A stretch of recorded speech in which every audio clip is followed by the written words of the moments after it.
على سيدنا محمد مفتاح باب رحمة الله عدد ما في علم الله صلاة وسلاما دائمين بدوام ملك الله وعلى آله وصحبه وبعد. فقال المحدث العلامة العارف بالله أبويا سيد محمد بن علوي بن عباس المالك الحسني رضي الله تعالى عنه ونفعنا الله به وبعلومه وبعلومكم في الدارين آمين.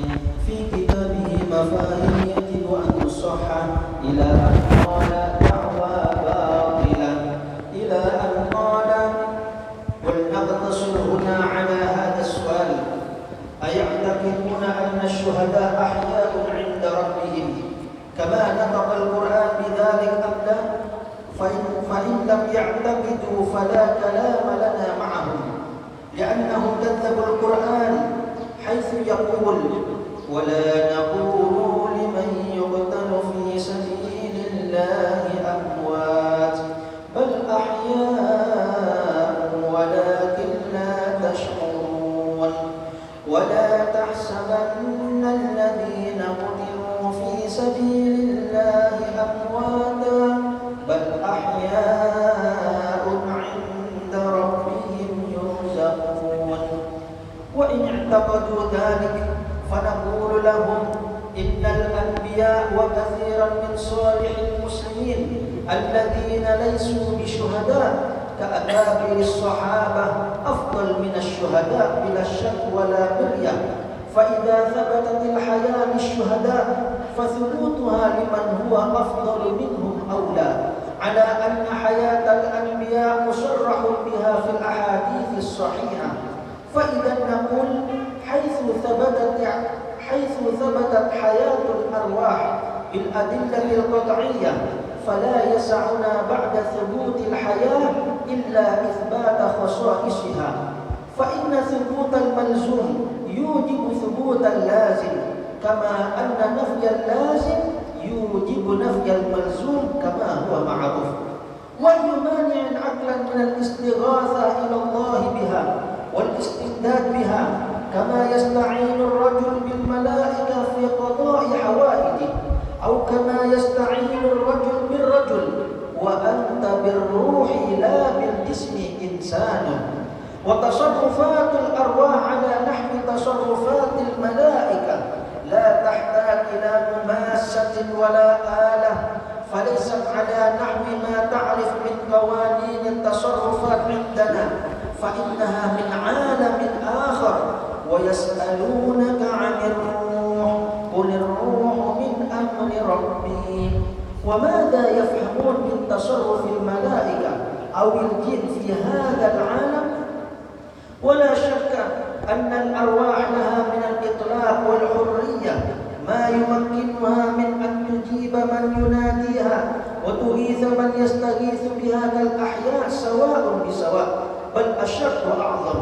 فإن كانوا لا يعرفون إلا المحسوسات ولا يعترفون إلا بالمشاهدات فهذا هو شأن الطبيعيين لا المؤمنين، على أننا نتنزل معهم ونسلم لهم أن الأرواح بعد مفارقة الأجساد لا تستطيع أن تعمل شيئا، ولكن نقول لهم: إذا فرضنا ذلك وسلمنا جدلا فلنا أن نقرر أنه ليست مساعدة الأنبياء والأولياء للمستغيثين بهم من باب تصرف الأرواح في هذا العالم، بل مساعدتهم لمن يزورهم أو يستغيث بهم بالدعاء لهم، كما يدعو الرجل الصالح لغيره فيكون من دعاء الفاضل للمفضول، أو على الأقل من دعاء الأخ لأخيه.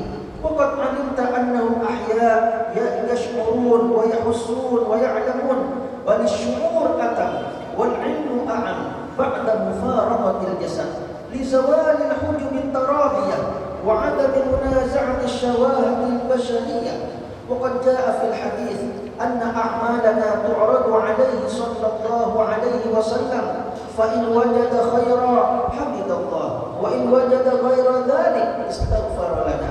ولنا أن نقول إن المستغاث به والمطلوب منه الإغاثة هو الله تعالى، ولكن السائل يسأل متوسلا إلى الله بالنبي صلى الله عليه وسلم أن يقضي حاجة، فالفاعل هو الله، ولكن أراد السائل أن يسأله تعالى ببعض المقربين لديه الأكرمين عليه، فكأنه يقول أنا من محبيه أو محسوبيه فارحمني لأجله. وسيرحم الله كثيرا من الناس لأجل النبي صلى الله عليه وسلم وغيره من الأنبياء والأولياء والعلماء.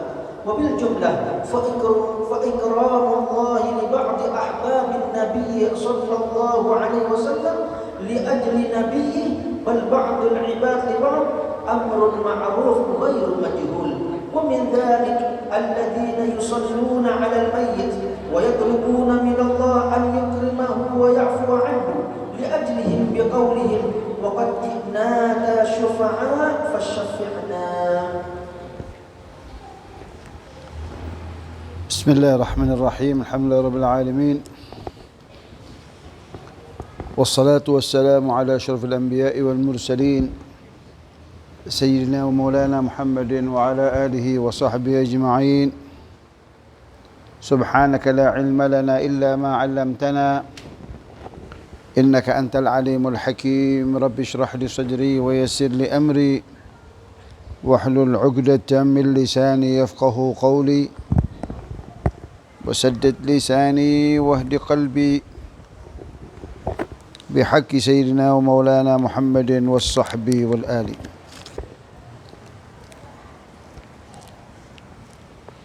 قال المؤلف رضي الله تعالى عنه ونفعنا بعلوم في الدارين آمين. دعوة باطلة إلى أن قال ولنقتصر ماذا؟ ولنقتصر هنا على السؤال أيعتقدون أن الشهداء أحياء عند ربهم كما نطق القرآن بذلك أم لا؟ فإن لم يعتقدوا فلا كلام لنا معهم، لأنهم كذبوا القرآن حيث يقول ولا تقولوا لمن يقتل في سبيل الله أموات بل أحياء ولكن لا تشعرون. ولا تحسبن الذين قتلوا في سبيل الله أموات بل أحياء عند ربهم يرزقون. Menyambung kaji kita akan apa yang telah dituangkan oleh sahibul kitab, dalam hal ini Sayyidi wa Imami Sayyid Muhammad bin Alawi al-Maliki, dan melanjutkan tentang anggapan kosong dari mereka-mereka yang alergi terhadap tawassul.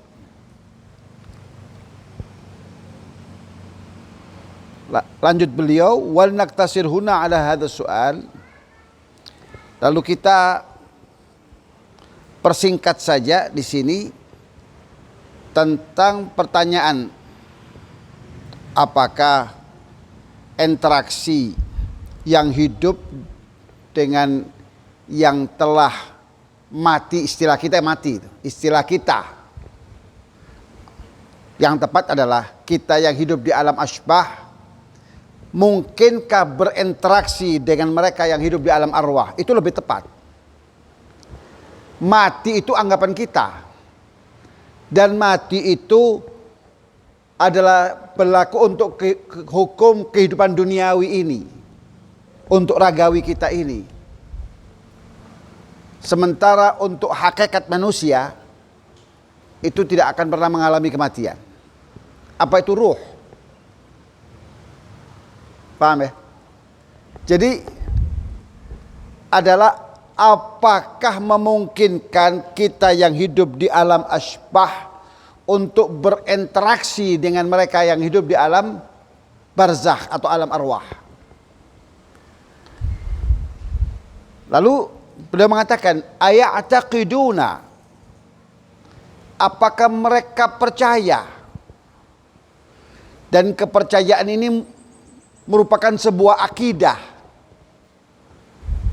bagi mereka, anna syuhada'a ahya, bahwa para syuhada itu ahya inda rabbihim, di sisi Allah. Kama nataqal Qur'an bidzalika, sebagaimana yang disampaikan oleh Al-Qur'an. Ataukah mereka tidak percaya? Fa in lam ya'taqidu, kalau mereka tidak percaya, fala kalama lana ma'ahum. Bas, kita enggak perlu melanjutkan pembicaraan ini. Karena kita jelas beda akidah gitu. Beda kepercayaan. Paham? Ya, kita katakan lakum dinukum waliyadin, selesai. Paham ya? Karena beda keyakinan, beda kepercayaan. Kenapa? Li'annahum kadzdzabul Qur'ana. Karena dalam hal ini mereka telah mendustakan Al-Qur'an, tidak mempercayai Al-Qur'an. Al-Qur'an menginformasikan haitsu yaqulu Allah Subhanahu wa taala, wala taqulu liman yuqtalu fi sabilillahi amwat. Dan jangan sekali-kali kalian katakan orang yang gugur di sabilillah itu sebagai amwat, sebagai bangkai-bangkai, sebagai mayat-mayat yang tidak punya perasaan, tidak dapat menangkap saat kita mengucapkan salam kepadanya dan seterusnya. Bal ahya, bal itu kan lil idrab. Bahkan mereka itu ahya, hidup. Ini yang menetapkan kehidupan siapa? Allah. Walakin la tash'urun, tapi kalian tidak menyadarinya itu. Tidak menyadarinya dan tidak merasakannya. Karena ukuran kalian selama ini kehidupan itu adalah manakala yang bersangkutan masih makan mie instan.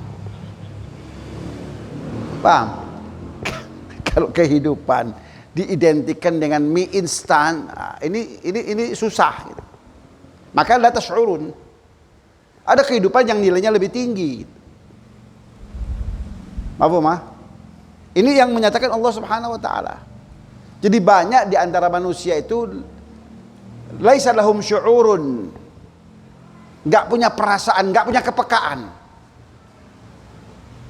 untuk berinteraksi dengan mereka-mereka yang di alam asbah atau alam arwah atau alam barzakh. Sementara Allah mengatakan walakin la tash'urun bal ahya, mereka itu hidup. Apakah kehidupan mereka itu harus diidentikan dengan mie instan? Jawabannya pasti tidak. Tapi Allah tetapkan bagi mereka adalah kehidupan. Itu pada ayat 154 pada surat Al-Baqarah. Pada yang berikutnya Allah berfirman, "Wala tahsabanna alladzina qutilu fi sabilillahi amwata." Dan jangan sekali-kali kalian memperkirakan, menyangka mereka-mereka yang gugur, yang tewas di medan perang untuk membela agama Allah itu sebagai mayat-mayat, bangkai-bangkai yang tak berharga, amwata. Sekali lagi, bal ahya, artinya mereka itu hidup inda rabbihim, di sisi Allah. Bahkan untuk meyakinkan apa lawazimul haya, ar-rizq. Tapi sekali lagi yang maksud rizq itu tidak identik dengan apa itu, mie instan tadi itu. Kehidupan mereka lebih bernilai, lebih tinggi gitu. Lebih bermakna dari sekedar menghabiskan waktu untuk mengisi perut dan mengunyah makanan. Tapi Allah yakinkan bahwa mereka itu benar-benar hidup. Maka min lawazimil haya ar-rizq yurzaqun. Maka Allah katakan mereka itu diberikan rezeki. Paham ya? Jadi kata-kata yurzaqun ar-rizq itu min lawazimil haya.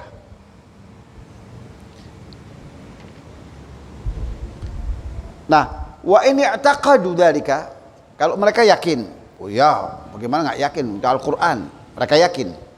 Wa ini i'taqadu dzalika fa naqul lahum, kalau mereka yakin, oh ya benar, kami yakin itu bahwa para syuhada itu hidup. Mafhum? Dan hanya sebatas syuhada. Hanya sebatas syuhada. Karena itu sesuai dengan informasi Al-Qur'an. Anda jangan mengada-ngada untuk memunculkan hal-hal yang tidak pernah disinggung oleh Al-Qur'an. Baik. Kita katakan, fa naqulu lahum. Maka kita katakan kepada mereka, innal anbiya'a, bahwa para nabi wa katsiran min salihil muslimin, dan banyak dari kalangan orang-orang soleh dari kalangan kaum muslimin, alladzina laisu bisyuhada, yang mereka itu tidak berstatus syuhada saat mereka meninggalkan dunia ini. Bahkan Sayyiduna Khalid ibn al-Walid yang bergelar Saifullah itu mati di atas pembaringannya, bukan di medan perang. Padahal sekujur tubuhnya penuh dengan luka-luka bacokan, luka-luka pedang, tusukan sabetan pedang musuh, ya apa itu, terkena panah musuh dan seterusnya. Tapi beliau meninggal di atas kasurnya, di atas pembaringannya, bukan sebagai syahid di medan perang. Jadi yang berstatus syahid fisabilillah itu terbatas. Pada umumnya para nabi dan orang-orang soleh dari kaum muslimin, kaum mukminin tidak berstatus seperti itu. Contohnya keakabir sahabah. Kita katakan misalnya Sayyidina Abu Bakar mati di atas pembaringan. Sayyidina Umar mati di atas pembaringan. Sayyidina Utsman juga mati di rumahnya. Al-Imam Ali demikian pula. Dan umumnya sahabat Rasulullah itu mati karena sakit, bukan di medan perang. Jadi mereka merenggang nyawa dengan tidak berstatus sebagai syuhada.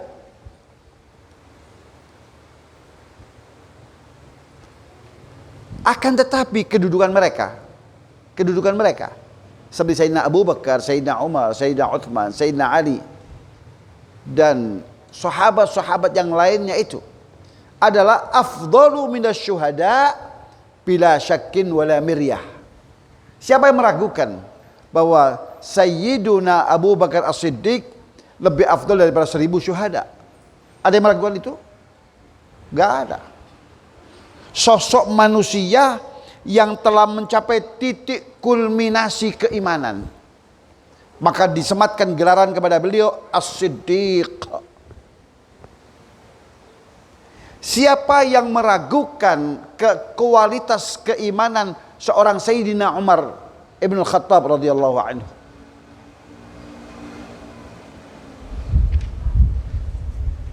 Yang pasti beliau itu lebih afdol daripada 1000 syuhada. Kenapa? Karena para syuhada tidak pernah Rasulullah SAW singgung keberadaan mereka secara khusus, sebagaimana Rasulullah SAW menyinggung akan keberadaan Sayyidina Umar secara khusus. Salah satunya adalah dengan sabda Rasul sallallahu alaihi wasallam, "Idza salaka Umaru fajjan, salaka syaitanu fajjan akhar." Kalau Sayyidina Umar itu berjalan di satu jalan, maka dapat dipastikan syaitan akan berjalan mengambil jalan yang lain. Kenapa? Takut berpapasan dengan Sayyidina Umar. Hadis yang sama ini tidak pernah dikatakan oleh Rasulullah SAW untuk para syuhada. Maka dari aspek ini jelas Sayyidina Umar jauh lebih afdal daripada 1000 syuhada. Paham ya? Demikian pula dengan Sayyidina Uthman, Jami'ul Mushaf, Jami'ul Quran, Sehingga dikenal Quran yang kita baca itu dengan rasam Utsmani, mushaf Utsmani. Itu kita nggak bisa ukur akan kemuliaan Sayyidina Utsman dan jasa beliau terhadap Islam. Kita bisa melafadzkan ayat-ayat Al-Quran karena jasa beliau. Maka dari aspek ini yang nggak pernah dilakukan oleh para syuhada. Maka jelas dari aspek ini saja Sayyidina Utsman itu mengungguli berjuta syuhada. Paham ya? Demikian pula dengan Al-Imam Ali bin Abi Thalib radhiyallahu anhu wa karramallahu wajhah. Yang banyak ayat Al-Quranul Karim yang mengabadikan akan kemuliaan beliau, akan keikhlasan beliau, akan ketulusan beliau, akan ithar beliau terhadap orang-orang miskin dan orang-orang yang tidak mampu dan seterusnya. Yang kemudian diabadikan oleh Allah dalam beberapa ayat. Yang itu tidak pernah dilakukan terhadap para syuhada.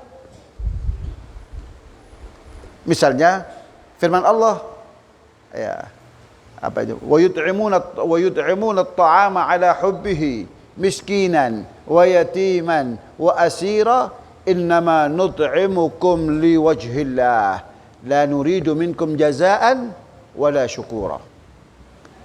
Ayat ini Allah turunkan untuk Al-Imam Ali yang mengabadikan akan ketulusan beliau, keikhlasan beliau dalam beramal, dalam bersedekah. Dan tidak pernah Allah sematkan untuk para syuhada. Maka jelas Imam Ali jauh lebih afdal daripada jutaan syuhada. Nah, Fa'idha thabatatil hayatu lisyuhada. Nah, sekarang kalau kita simpulkan bahwa para akabirus sahabat itu lebih afdol daripada syuhada, maka jika telah ditetapkan kehidupan untuk para syuhada dalam dua ayat tadi itu, dalam surat Al-Baqarah dan surat Al Imran, maka fathubutuha liman huwa afdal minhum aula. Maka ketetapan hidup ini untuk mereka yang jauh lebih afdal, ya pastinya jauh lebih lebih pantas, lebih memadai. Mereka lebih pantas untuk memperolehnya karena mereka lebih memadai ketimbang syuhada itu. Kalau para syuhada mendapatkan kemuliaan ini bahwa mereka hidup, maka para akabirus sahabat ini jauh lebih berhak untuk hidup daripada para syuhada itu. Kalau kehidupan mereka ini sebagai sebuah mangqabah, sebagai sebuah maqam, sebagai sebuah anugerah, karunia, keagungan dari Allah, maka para sahabat itu jauh lebih pantas untuk memperoleh anugerah yang sama, bahkan dengan kadar yang lebih tinggi. Apa mah? Itu secara logika saja.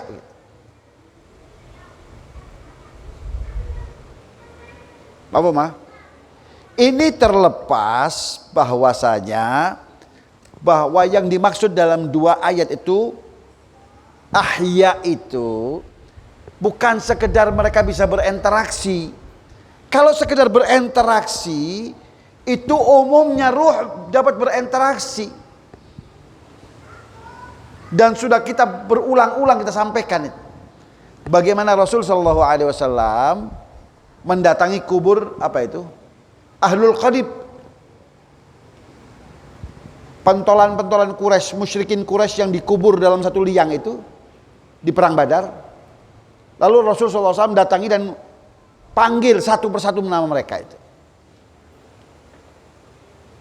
Ya fulan, ya fulan, ya fulan, ya Abu Jahal, ya Utbah, ya Syaibah, ya Rabi'ah, ya Umayyah bin Khalaf, hal wajadtum ma wa'adakum rabbukum haqqan, laqad wajadtum ma wa'adani rabbi haqqah. Bahkan Sayyidina Umar sempat apa itu? Mengatakan, ya, mengkritik, ya Rasulullah, tukallimu aqwaman wa qad jayyafu.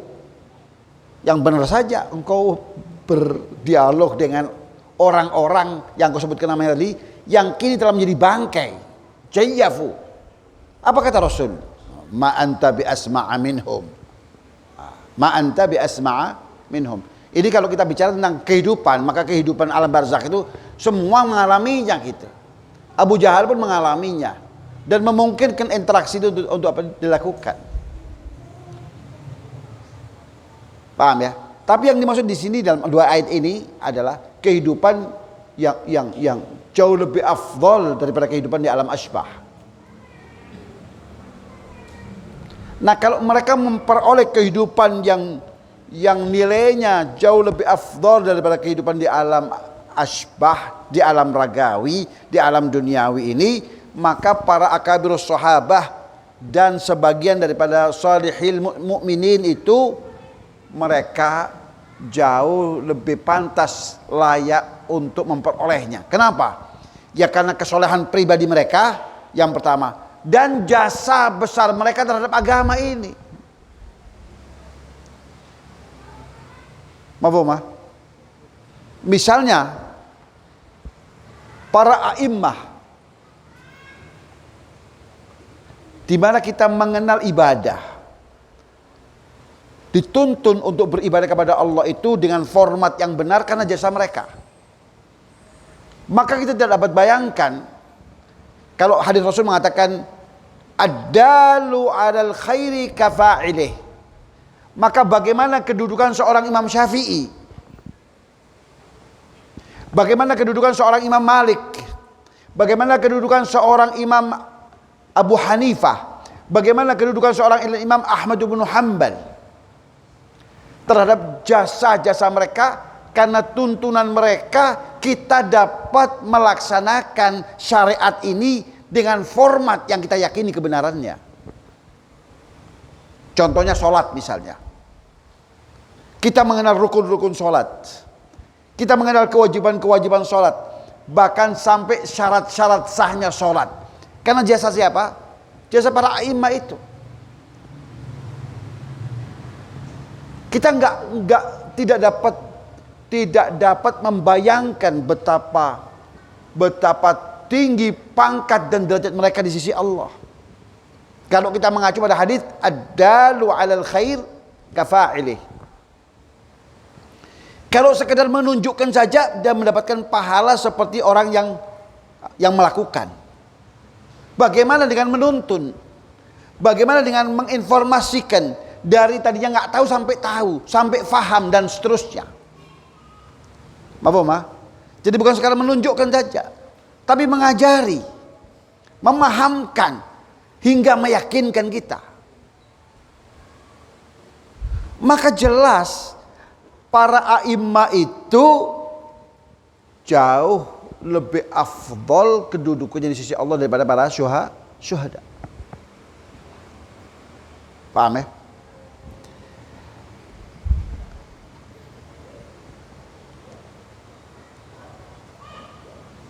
Fathubutuha liman huwa afdalu minhu aula ala anna hayatal anbiya musarrahun biha fil ahaditsil sahihah. Hanya saja kalau kehidupan para nabi itu jelas tuh, ya, dijelaskan dan diuraikan secara gamblang dan jelas pada hadis-hadis yang sahih. Pada hadis-hadis yang sahih. Faidan naqul haitsu thabatat hayatul arwah bil adillatil qat'iyyah. Maka kita katakan, di mana telah ditetapkan kehidupan ruh-ruh itu. Kita nggak bicara asbah, tapi bicara ruh, tidak bicara ragawi. Manusia ruhnya, yang dimaksud ruhnya. Kehidupan ruh itu telah ditetapkan dengan dalil-dalil yang qat'iyah. Qat'iyah itu artinya dalil-dalil yang bersifat aksioma yang tak terbantahkan. Artinya mengingkarinya itu akan menyeret kita kepada kekufuran. Mengingkarinya berarti sebuah bentuk kemurtatan.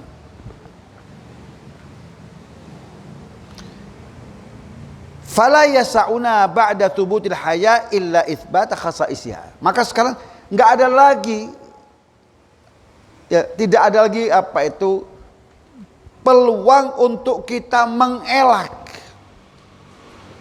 bahwa tidak ada kehidupan itu di alam arwah, di alam barzakh. Maka sekarang yang kita bicarakan, yang kita lebih fokuskan adalah lalu apa keistimewaan kehidupan di alam barzakh itu?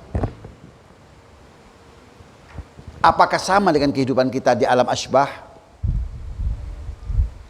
dan seterusnya?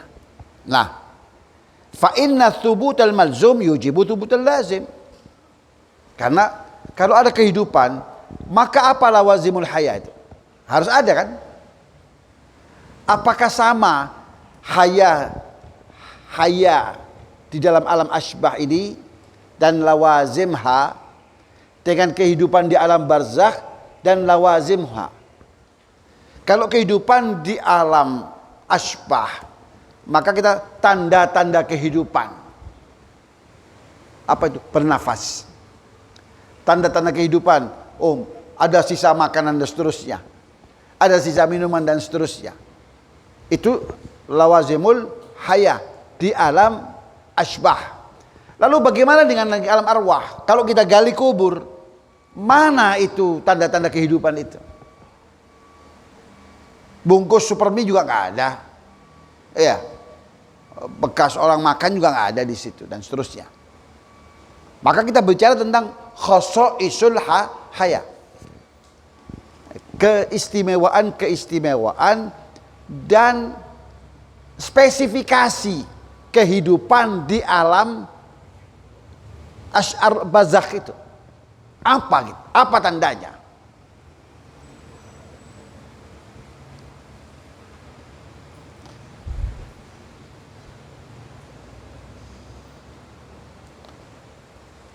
Wa ayyu mani'in aqlan minal istighatsati ila Allah Ta'ala biha. Yang jelas bahwa kehidupan di alam arwah itu pasti beda dengan kehidupan di alam barzakh. Dan itu nanti ada bab khusus dalam kitab ini yang mengurai tentang masalah itu. Bahwa kehidupan kalau di alam asbah itu dengan tanda adanya nafas dan masih doyannya kita dengan makan nasi, makan tempe, itu berarti masih ada kehidupan. Nah, di alam barzakh beda gitu. Lawazimnya beda. Tapi yang jelas ada kehidupan. Maka dikatakan kalau sudah kita tetapkan adanya kehidupan, wa ayyu mani'in aqlan minal istighatsati ila Allah Ta'ala biha wal istimdadi minha. Kalau begitu, kalau sudah ada kehidupan, bahwa ruh-ruh ini hidup dan bisa memahami kita, keberadaan kita dan seterusnya. Itu sebagaimana yang diuraikan panjang lebar oleh Asy-Syaikh Ibnul Qayyim Al-Jauziyah dalam kitabnya Ar-Ruh. Bagaimana tatkala kita berziarah itu berziarah ke sebuah kuburan, maka sahibul kubur itu tahu bahwa kita sedang berziarah. Itu uraian panjang lebar secara detil diurai di dalam kitab Ar-Ruh itu. Yang herannya orang-orang yang selama ini mengelu-elukan Ibnul Qayyim dan mengakuinya sebagai pemimpinnya, kenapa nggak baca kitab itu? Kenapa tidak dibaca di kitab Ar-Ruh Ibnul Qayyim itu?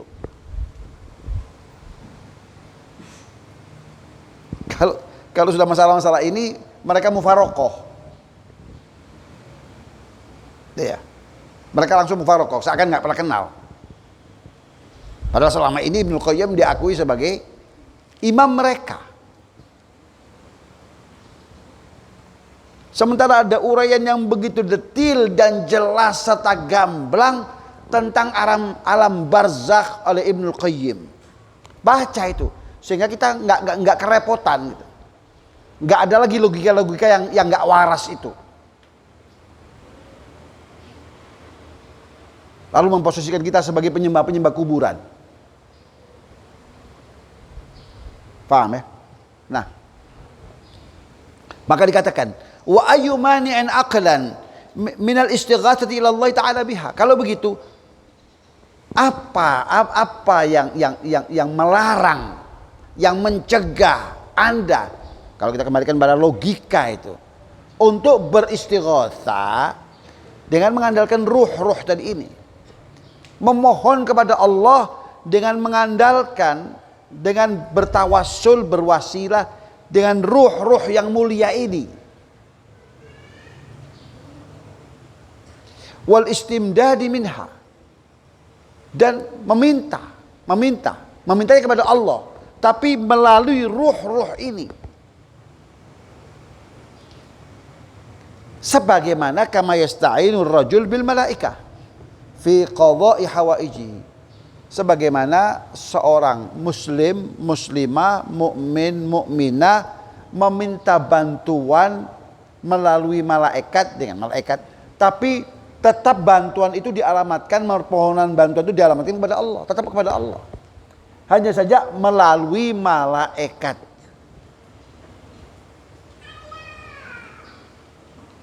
Atau lebih sederhananya, seperti kita meminta bantuan antar sesama. Saat kita sakit, kita minta bantuan jasa siapa itu?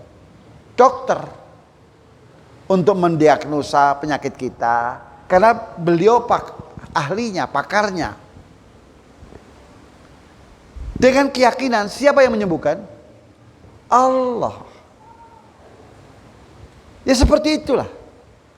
Nah, kalau sudah Allah yang menyembuhkan, kenapa harus ke dokter? Kenapa harus minum obat? Kalau kita berkutat kepada itu, muter-muter ke situ saja. Dan kita mau nggak mau, itu yang terjadi. Anda yang mengingkari tawasul, kalau Anda sakit, Anda pasti minum obat. Kalau Anda sakit, pasti Anda ke dokter. Kalau Anda tidak ke dokter, pasti Anda memiliki keterbelakangan mental. Nah, kalau orang hari ini sakit misalnya, dia menolak ke dokter, enggak. Fa idza maridtu fa huwa yashfini. Itu pasti dapat dipastikan orang itu mengalami keterbelakangan mental. Indu takhalluf fil aql. Jadi kita yakini atau enggak yakini, kita yakini realitanya seperti itu. Kalau Anda sakit, Anda minum obat. Kalau Anda sakit, Anda dekat dokter. Padahal Anda katakan bahwa yang menyembuhkan adalah Allah, bukan obat. Lalu kenapa minum obat? Kenapa ke dokter? Jadi sebenarnya kasus tawasul ini Anda suka, Anda nggak suka, Anda pasti menggunakannya, memakainya.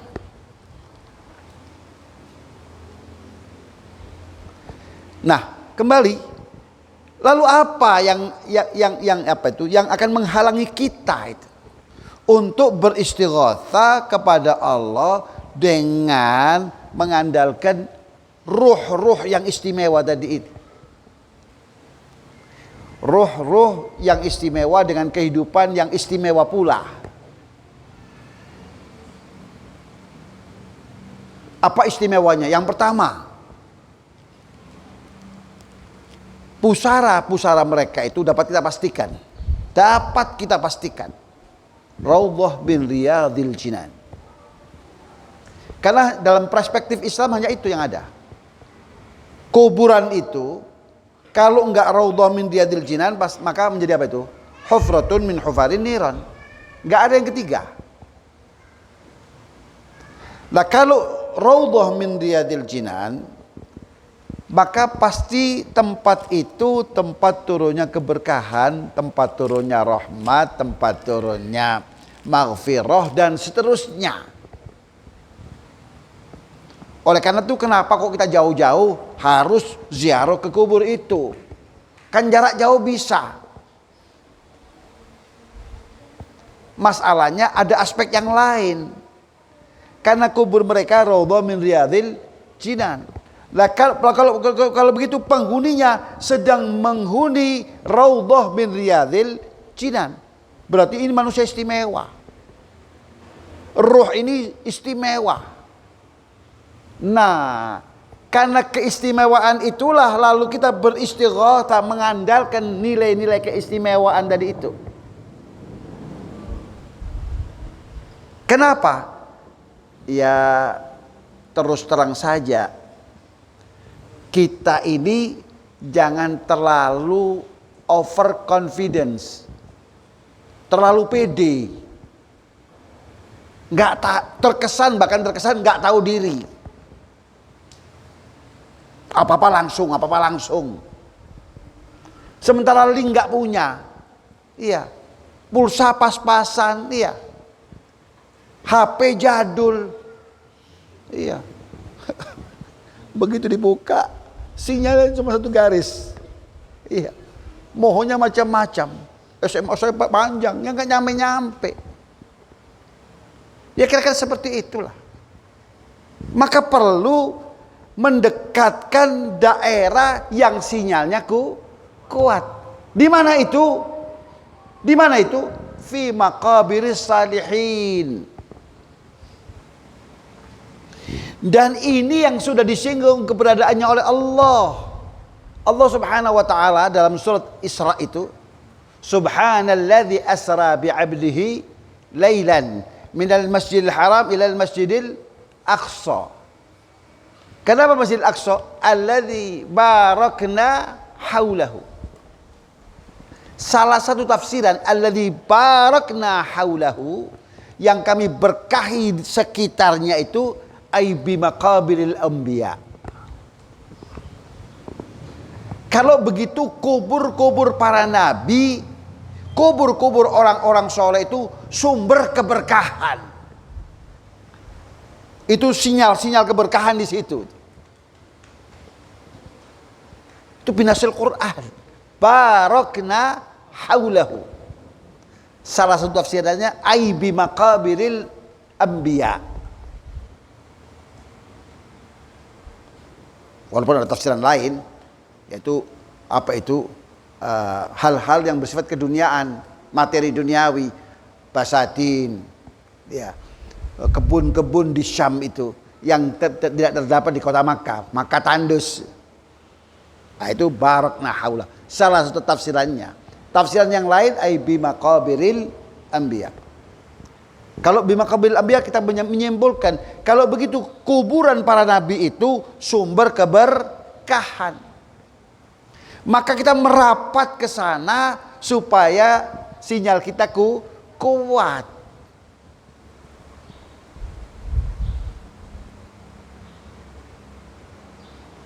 Bukan kalau di rumah nggak bisa, tapi sinyalnya lemah.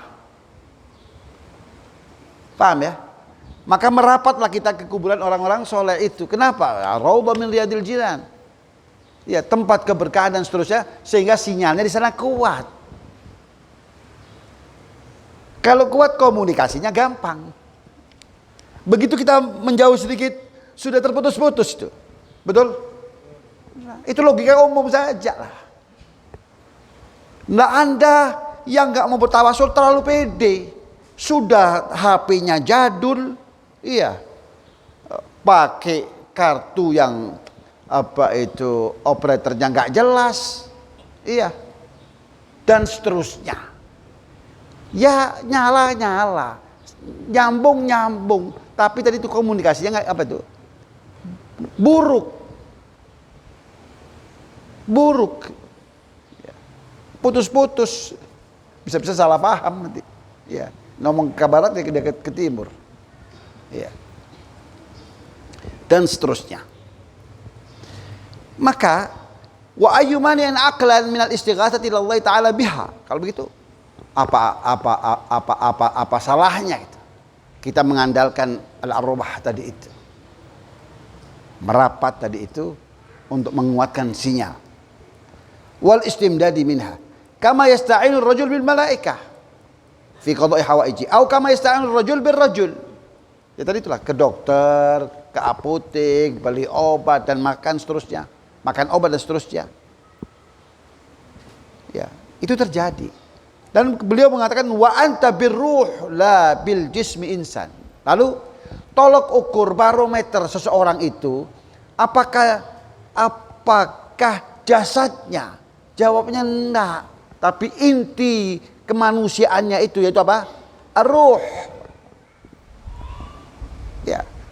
Sebab kalau kita ini di apa itu?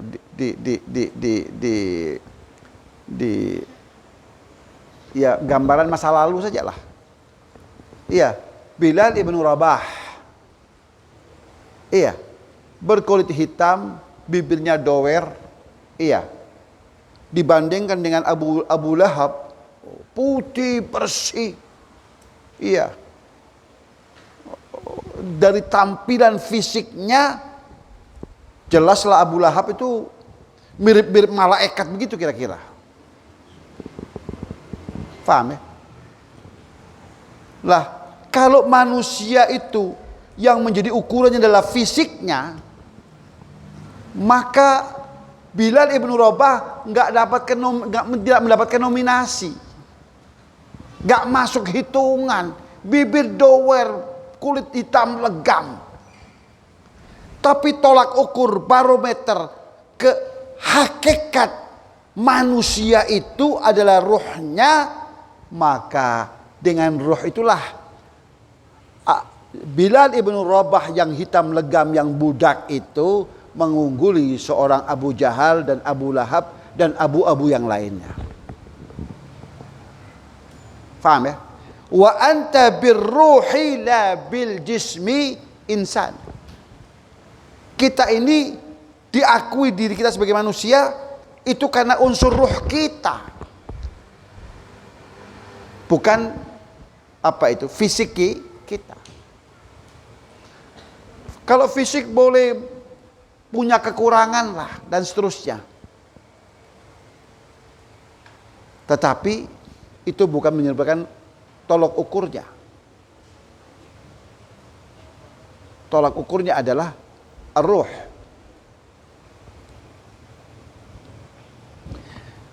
Wa tasarrufatul arwahi ala nahwi tasarrufatil malaikah. Nah, sementara ruh itu ya pergerakan mereka, kerja mereka itu mirip dengan apa itu pergerakan dan kerja para malaikat. Kita manusia ini serba terbatas. Kenapa? Karena masih terkungkung di dalam apa itu jasad kita. Jasad ini punya dimensi, sementara ruh punya dimensi yang lain. Maka kita misalnya nggak bisa menembus apa itu di luar dimensi kita. Kalau kita misalnya berbenturan dengan jasad kita dengan benda yang padat, pastinya akan terjadi benturan. Nggak bisa menembusnya. Nah, ruh tidak demikian. Maka ruh tidak punya batasan sebagaimana jasad ini punya batasan. Kalau jasad ini punya batasan, punya dimensi waktu dan dimensi ruang, terkungkung oleh dimensi waktu dan dimensi ruang. Sementara ruh tidak. Sebagaimana malaikat tidak terkungkung oleh dimensi waktu dan ruang. Maka karena tidak terkungkung oleh dimensi waktu dan ruang, la tahtaju ila mumasatin wala alatin. Maka ia tidak lagi memerlukan untuk berinteraksi secara fisik. Ada sentuhan-sentuhan secara fisik. Wala alatin, atau menggunakan alat peraga.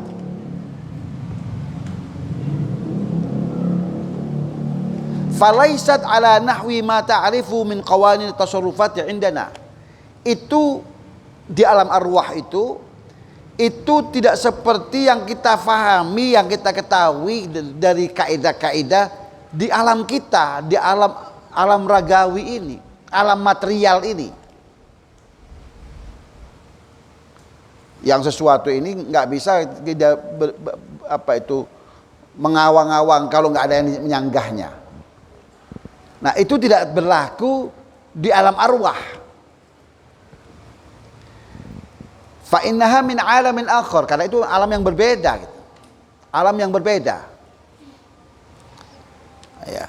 Maka tatkala ditanyakan, yas'alunaka 'anir ruh, qulir ruhu min amri rabbi. Tatkala mereka bertanya tentang ruh, hakikat ruh, maka katakan wahai Rasulku Muhammad, ruh ini urusan Tuhanku. Ya. Wa ma utitu minal ilmi illa qalila tadi. Sementara apa yang telah diberikan oleh Allah kepada kalian tentang akan ilmu itu sedikit, jadi nggak mumpuni untuk kita menembus ke alam arwah itu. Tapi paling tidak kita mendapatkan gambaran lah, sedikit gambaran dari penulis bahwa alam ruh itu berbeda dengan alam material. Kalau alam material ini memerlukan kita berinteraksi secara fisik, sementara di alam ruh itu tidak. Maka artinya apa maksudnya? Maksudnya ruh itu dapat melayani kita. Yang datang ribuan orang minta pada satu orang, tawasulnya pada satu orang, nggak bingung itu.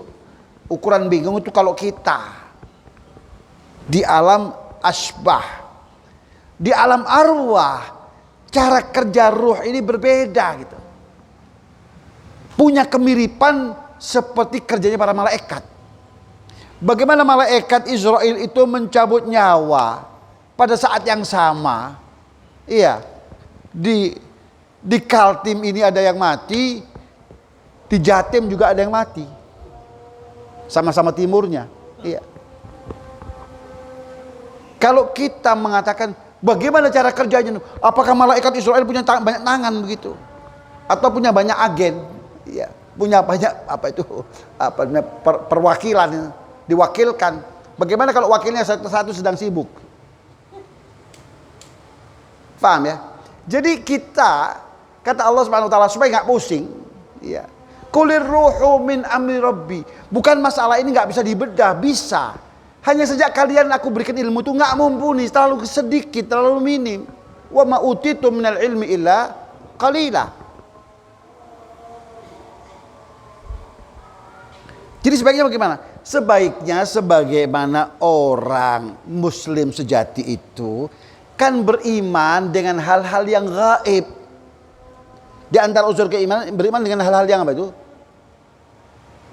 Yu'minuna bil ghaib. Nah, termasuk yang gaib itu adalah alam arwah tadi, enggak kasat mata. Dan keimanan kita, keyakinan kita tentang hal-hal yang gaib itu menentukan eksistensi iman kita gitu. Karena ciri khas orang-orang yang beriman itu adalah diantaranya wa yu'minuna bil ghaib.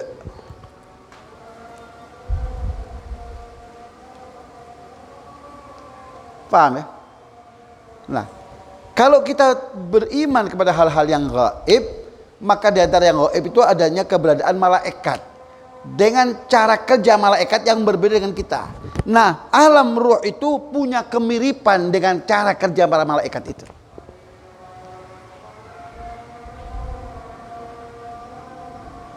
Dimana kalau kita memohon, meminta, bertawasul, ya, kalau kita jawab, apa nggak bingung itu?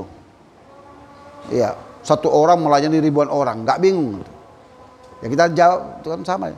Bagaimana dengan kerja Israel itu? Apa nggak bingung? Apa mah?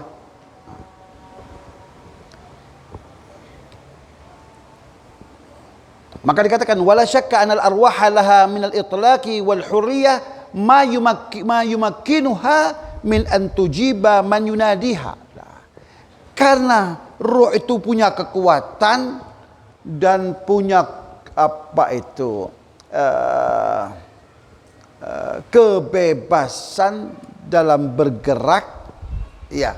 Bahkan ruh itu kecepatannya melebihi kecepatan cahaya. Kalau cahaya itu bisa dihitung, sementara yang namanya ruh itu nggak bisa dihitung. Paham ya? Nah, seperti itu. Maka dia memungkinkan untuk merespon orang yang memanggilnya. Man yunadiha wa tughitu man yastaghitu biha. Serta siap untuk membantu orang yang membutuhkan pertolongan, membantunya. Membantu dalam artian bukan memenuhi apa yang menjadi permohonan kita, tapi membantu bagaimana supaya apa yang kita inginkan itu segera dipenuhi oleh Allah. Caranya begini. Ini caranya supaya cepat melalui jalur ini. Paham ya? Bukan dia pribadi yang memberikan. Oh, saya talangin dulu sudah. Kalau nunggu antriannya terlalu lama, enggak begitu. Tapi dia membantu kita dalam artian memfasilitasi kita untuk memperoleh tadi apa yang kita mohonkan dari Allah itu dengan cara yang terbaik. Ya, kalau kita ilustrasikan mudahnya saja tadi itu. Kalau kita datang ke seorang pejabat, misalnya pejabat tinggi untuk sebuah urusan, pasti kan kita nggak kenal, akan berliku-liku. Tapi begitu kita berhubungan dengan asisten beliau, asisten sang gubernur atau pejabat tinggi itu, maka dengan mudah, oh baik, nanti ketemuan jam 4 sore di kediaman beliau itu punya kebiasaan begini. Ya. Anda datang jam sekian, saya akan fasilitasi. Seperti itu. Ya. Pasti yang memenuhi keinginan kita adalah gubernur, bukan asisten itu. Hanya saja asisten itu memudahkan kita untuk sampai kepada gubernur tadi itu. Kira-kira begitulah gambaran mudahnya itu. Dan itu sebenarnya sudah tergambar jelas dalam bacaan Fatihah kita dalam 17 rakaat itu. Yaitu dalam suratul Fatihah dikatakan Bismillahirrahmanirrahim. Ini kalau Bismillahirrahmanirrahim, kalau kita kembali ke ilmu nahwu, maka ini kan makomnya makomul madhi. Maka takdiruhu amdahu, saya amdahu. Alhamdulillahirabbil alamin, sekali lagi ana amdahu. Maliki yaumiddin, sama juga ana umajjidu, ana dan ana. Sampai gilirannya pada ayat yang berikutnya, iyyaka na'budu wa iyyaka nasta'in. Takdirnya kenapa kok nahnu? Kok bukan ana? A'budu wa asta'inu. Tapi kenapa kok na'budu wa nasta'in? Di sini kita diajarkan oleh Al-Qur'an.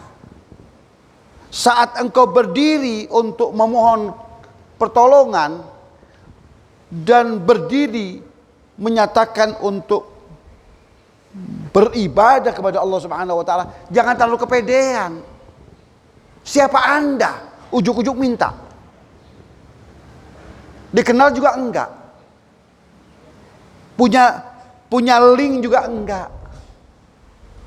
Persis seperti seorang bawa lamaran kerja gitu. Tiba-tiba nongol aja ke ruangan kerja gubernur atau wali kota gitu.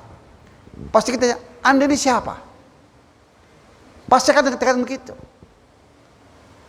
Oh, saya mau melamar pekerjaan ini Pak Wali. Oh, silakan ke asisten saya. Pasti logika umum gitulah. Maka demikian pula saat kita beristi'anah dan berikrar akan ubudiyah, itu kita bergabung dengan orang-orang yang sudah terlebih dahulu diterima kehadirannya oleh Allah. Maka iyyaka na'bud, ana andhammu, Saya bergabung dengan orang-orang yang sudah terlebih dahulu engkau terima keberadaannya. Oleh karena itu kalimatnya ada iltifat dari ana ke nahnu. Ada perubahan. Ana kok menjadi nahnu. Kan timbul pertanyaan, kenapa gitu? Maka unsur iltifat ini adalah tadi itu. Karena sang manusia bersangkutan itu tidak terlalu percaya diri dan merasa dirinya siapa saya ini untuk berdiri di hadapan Allah Subhanahu wa taala. Dia dengan kapasitasnya. Maka tatkala dia merasa nggak mumpuni untuk itu, dia bergabung dengan siapa? Dengan hamba-hamba Allah yang lain yang sudah ada hadir di sana terlebih dahulu dan yang sudah diterima oleh Allah kehadirannya sebagai hamba Allah. Oleh karena itu na'budu wa nasta'inu. Itu artinya apa? Artinya saya mengandalkan mereka. Sama dengan bertawassul.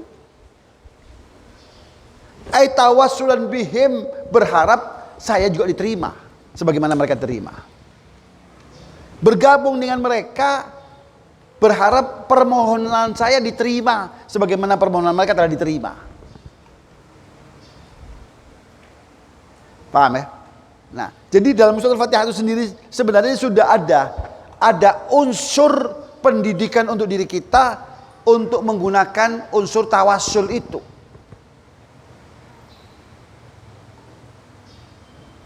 Jadi muslim jangan terlalu sedikit-sedikit kepedean lah. Iya. Terlalu percaya diri yang berlebihan nggak bagus juga. Iya. Mengandalkan hanya ya atribut dan hal-hal yang orang lain justru jauh lebih baik gitu. Bisa berbuat jauh lebih baik gitu. Maka sebagaimana firman Allah, ya ayyuhalladzina amanu taqullaha wabtaghu ilaihil wasilah. Kenapa kok wabtaghu ilaihil wasilah? Karena nggak semua orang sampai gitu. Nggak semua orang tahu caranya, nggak semua orang tahu jalannya. Maka perlu wasilah untuk sampai kepada Allah Subhanahu wa taala. Nah, maka karena kita nggak punya jalur misalnya, ya, agar doa kita tadi itu diterima oleh Allah Subhanahu Wa Taala, maka memakai jalur melalui apa tadi? Tadi telah al-anbiya wal mursalin wa ibadillahis shalihin. Nah, yang sudah mendahului kita ke alam barzakh. Sementara mereka itu bagaimana? Di alam arwah itu berbeda dengan alam asbah. Maka memungkinkan saja ruh itu dengan kekuatannya untuk mengakomodir setiap apa yang menjadi keinginan kita. Apa mah? Sholatnya ditunda atau sholat? Hah? Adzan logit sudah ada. Biasanya sholat tepat waktu atau Loh jangan, kalau ada yang lain-lain, jamaah yang lain mau sholat tepat waktu, jangan aja. Ada madhab as-sholatu ala waktiha, begitu katanya. Iya. Padahal kalau kita baca Muslim, baca Bukhari, baca Abu Daud, bagaimana Rasul sallallahu alaihi wasallam itu kadang melaksanakan sholat itu ala waktiha. Kadang juga dilihat situasi dan kondisinya. Begitu musim panas, Rasul sallallahu alaihi wasallam itu mengatakan, ya apa itu? Hendaknya engkau tunda pelaksanaan sholat asar ini sampai kira-kira alam ini lebih bersahabat. Ya. Jadi Islam itu seperti ini, nggak kaku begini ya sudah nggak mau. Tidak ada orang yang tiba-tiba pingsan tengah jalan gara-gara siang-siang jalan kaki misalnya dari rumahnya mau ke masjid, tiba-tiba dia tersungkur jatuh pingsan karena dibakar oleh terik matahari. Nggak seperti itu.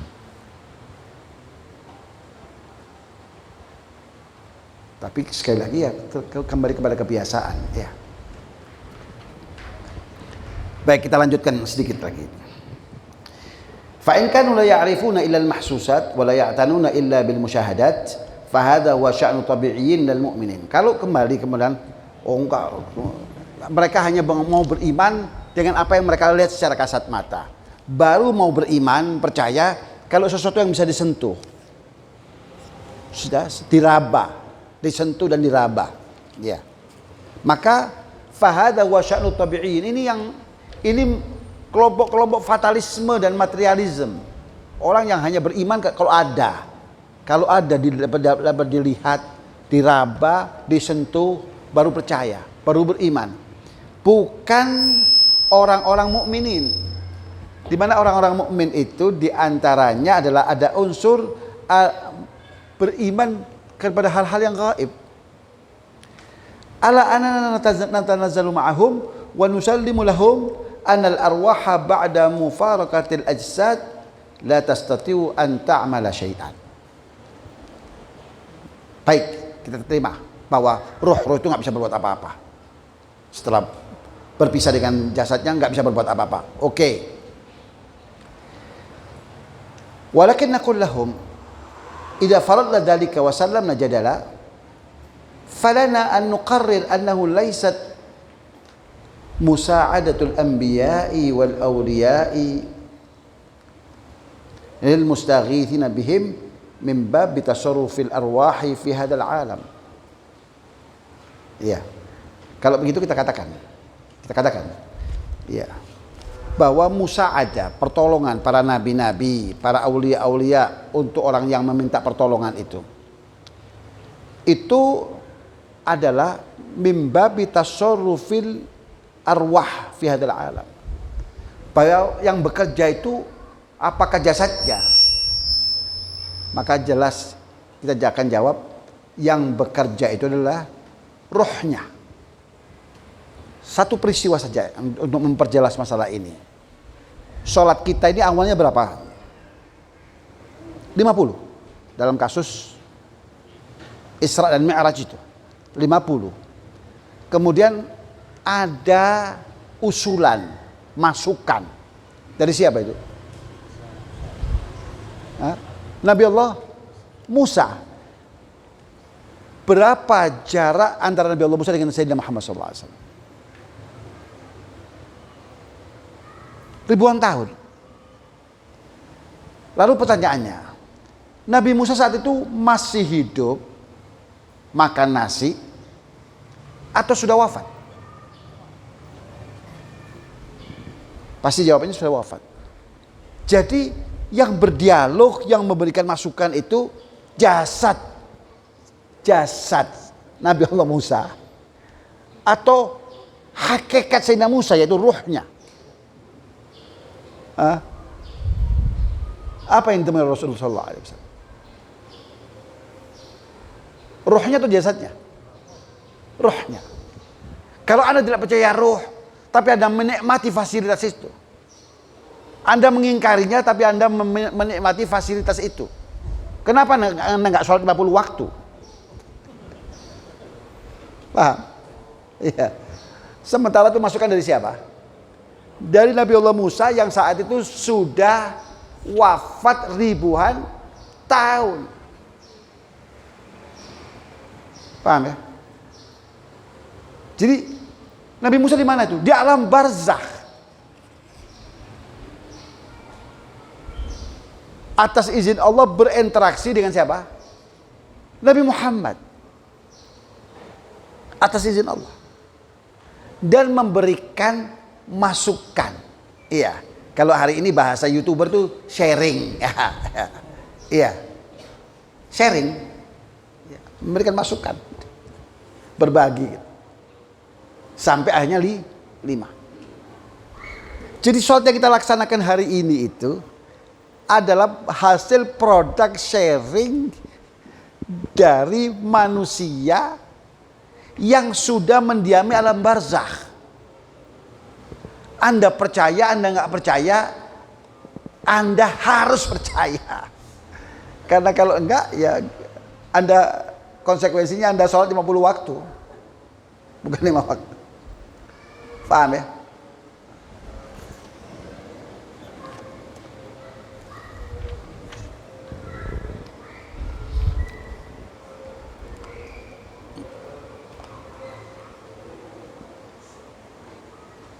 ولكن نقول لهم إذا فرضنا ذلك وسلمنا جدلا قلنا أن نقرر أن ليست مساعدة الأنبياء والأولياء للمستغيثين بهم من باب تصرف الأرواح في هذا العالم بل مساعدتهم لمن يزورهم أو يستغيث بهم بالدعاء لهم كما يدعو الرجل الصالح لغيره. Ya. Tetapi gitu kata-kata beliau itu. Kalau kita anggap tadi itu ruh tadi itu nggak bisa berbuat apa-apa. Jadi kalau kita berziarah itu apa yang dilakukan oleh ruh-ruh itu? Maka ruh-ruh itu akan berdoa kepada Allah sebagaimana doa orang yang soleh kepada saudaranya, untuk saudaranya. Kama yad'u ar-rajulu soleh li ghairihi. Fayakunu min du'ail fadhil lil mafdhul. Itu gambaran yang paling sederhana. Jadi ya Syekh Samman, ya Syekh Fulan, ya Syekh Ilan, iya. Nazurukum, natawassalu bikum, tawajjahu ilallah fi qada'i hawaijina. Itu artinya apa? Dia berdoa. Tawajjahu ilallah fi qada'i hawaijina itu artinya apa? Ud'ullaha an yaqdhiya hajatina. Engkau berdoa kepada Allah. Kenapa? Karena engkau sudah di alam arwah, sementara kita masih di alam asbah. Karena engkau doamu itu punya jalur link yang sangat istimewa, berbeda dengan kita. Dan seterusnya dan seterusnya.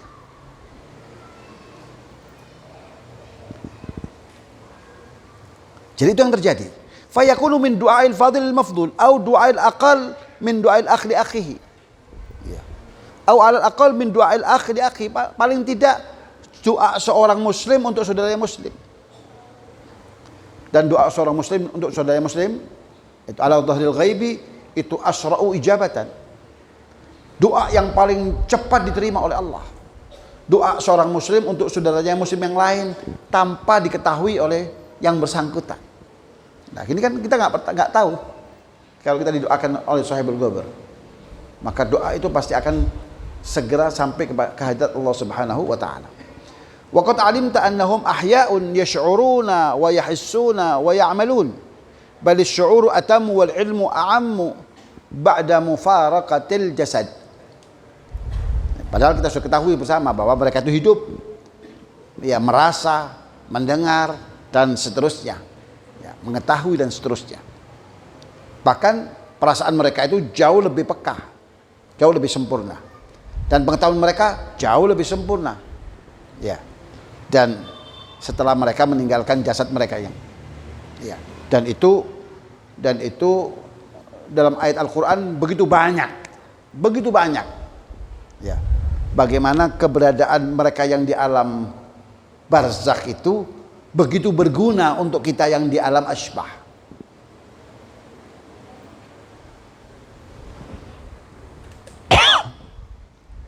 Itu tiada lain karena pertimbangan kesolehan mereka. Sebagaimana cerita tentang keberadaan dua anak yatim yang diceritakan ulang oleh Allah Subhanahu wa taala dalam surat Al-Kahfi misalnya. Wa kana abuhuma shalihah. Ternyata yang dimaksud dengan abuhuma shalihah itu adalah jadduhuma sadis. Kakek mereka dari generasi ke-6. Berapa ratus tahun itu. Tapi tetap diperhitungkan oleh Allah karena kemuliaannya. Sementara mereka sudah dalam alam kubur. Kalau kita gali kuburnya nggak ada apa-apa itu. Jadi roh-roh mereka itulah yang diperhitungkan oleh Allah Subhanahu wa taala. Yang karena roh-roh itulah mengalir keberkahan pada generasi cucu ke-6, generasi ke-6. Dan itu diabadikan oleh Allah dalam Al-Quran. Wa kana abuhuma salihah. Sampai Allah mengutus Sayyidina Khadir untuk membangun kembali bangunan itu demi menjaga harta benda anak yatim itu. Itu sekali lagi, yang di alam arwah, di alam barzah bisa berinteraksi dan memberikan kemanfaatan untuk kita. Wa qad jaa fil hadits anna a'malana tu'radu alaihi sallallahu alaihi wasallam. Fa in wajada khairan hamidallah wa in wajada ghaira dzalika istaghfara lana. Dan dalam hadis yang sahih bahwa amal kita itu tu'radu, dilaporkan kepada baginda Rasul sallallahu alaihi wasallam. Kalau Rasul mendapati amal kita itu baik, maka beliau bersyukur. Kalau mendapatkan amal kita ini enggak baik, maka Rasul sallallahu alaihi wasallam istaghfara, meminta ampun untuk kita. Meminta ampun di alam barzahnya untuk kita. Itu kepedulian seorang Rasul untuk kita. Sampai di alam barzahnya masih peduli terhadap kemaslahatan kita. Walana an naqul innal mustaghathi bihi wal matluba minhu al-ighatha huwa Allah Ta'ala. Dalam hal ini yang kita mintai pertolongan dan yang kita mintai hajat itu adalah tidak lain adalah Allah Subhanahu wa taala.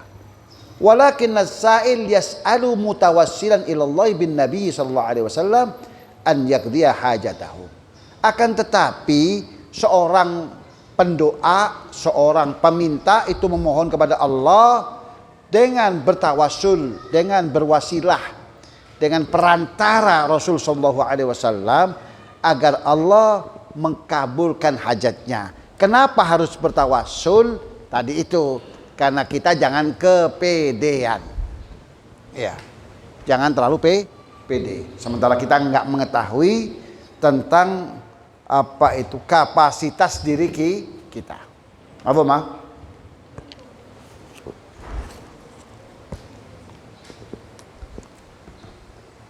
Fal fa'il wallah. Tetap yang melakukan itu siapa? Yang memberikan hajat siapa? Yang menyembuhkan siapa? Ya. Adalah Allah Subhanahu wa taala. Walakin arada sa'id an yas'alahu ta'ala bi ba'dil muqarrabina ladaihi.